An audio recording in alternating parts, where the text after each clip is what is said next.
party. Hi! Is that Ainsley?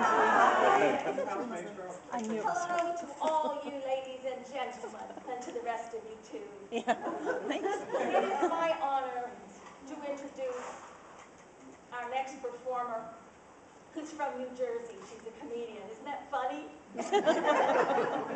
But she loves to horse around, so she moved to Atlanta.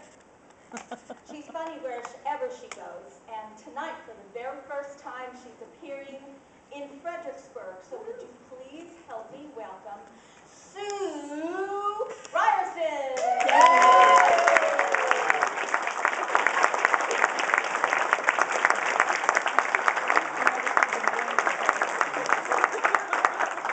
Hey, he had cheat sheets up here, man.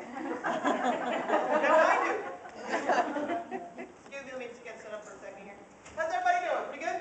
Yeah. Good. That sucked. Let's try that again. How's everybody doing? Pretty good? You guys take your cues well. Whew. Whew. Yes, I am from New Jersey. Me and Chris. That's how I got here, is Miss Chris Johns, by the way. Very good. Chris and I went to high school together, and now we're freaking old. Who knows? Oh, God. I had an interesting trip up here on the, as I was coming up the exit to get to Fredericksburg. I decided to get some cash because I knew I was heading up to New Jersey after this, and I would need some cash for the $1 billion worth of tolls I would pay. So I went to a drive-up ATM. And when I pulled up and rolled down the window, I looked over and I noticed that everything was written in Braille. Yeah. At the drive-up. Yeah. Duh. I didn't notice. Yeah. It took me a minute. I'm standing there going, what the hell am I supposed to do? So a guy pulls up behind me and starts beeping the horn, getting real impatient. So I said, all right, asshole. Whipped out my wraparound sunglasses, leaned out the window and went,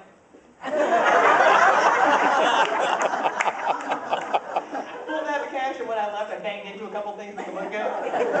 You know, he went home that night and went, honey, I swear to God, she was blind. She was a blind woman and she knew what she was doing.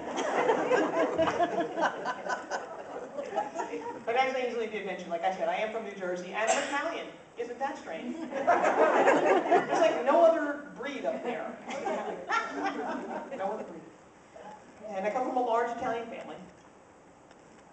And recently, a couple months ago, I went up to say hi to Mom and Dad, and my Uncle Tony died. Oh. That's good. We have like $1 billion. It's all right. He was like 162 or something like that, something ridiculous. So my mom asked me if I would attend the funeral with her. I said, sure.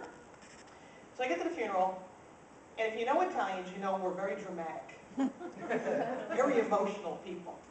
We get to the gravesite, and there's my Aunt Josephine, the widow, bending over the casket. Tony, Tony, why you leave me, Tony? I love you so much, you son of a bitch. You cheat on me every freaking day we were in the kingdom. Very strange people. Very strange.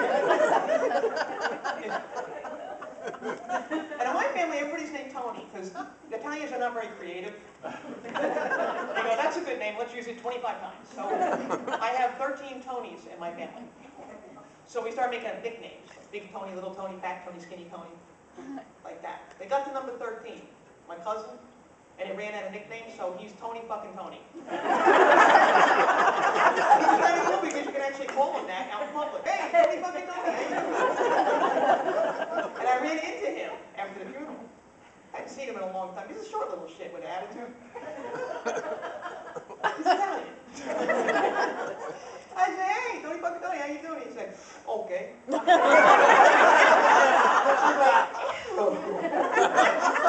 listen, what did you just do? And he goes, what? He doesn't even know what he's doing. He can't talk unless he does it because you squeeze here and it comes out here. I said, hey, Tony. Got you, boy.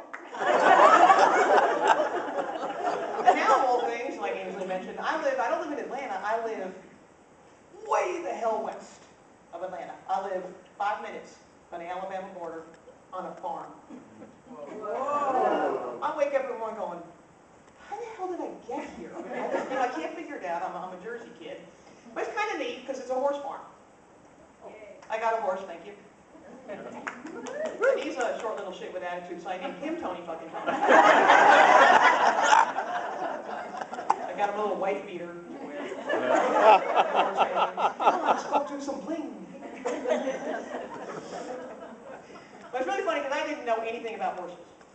And I decided to get one. So like then I found like a couple weeks into it, I found out you have to feed them. I thought they grazed. It's like, oh, I have to feed them. Okay, so I went to the feed store. And I walked in and I said, yeah, I need some food for my horse. And Clem, the guy behind the counter, okay, you mean feed? I said, no, sir, I need food to feed my horse. She said, we call it feed. I said, you're fucking stupid. Feed is a verb, you moron. So now I have to go 20 miles out of my way to the feed store that likes me. They just are not real accepting of me. I don't know why. But it's kind of creepy because, I mean, I really live very, very close to Alabama. I live so close to Alabama that if I hang my head out the window at night, I can hear banjos playing. And I went in there. I went into Alabama, across the line the other day, and I went through a little small town, and there was a sign on a dentist office that said, get your tooth whitened.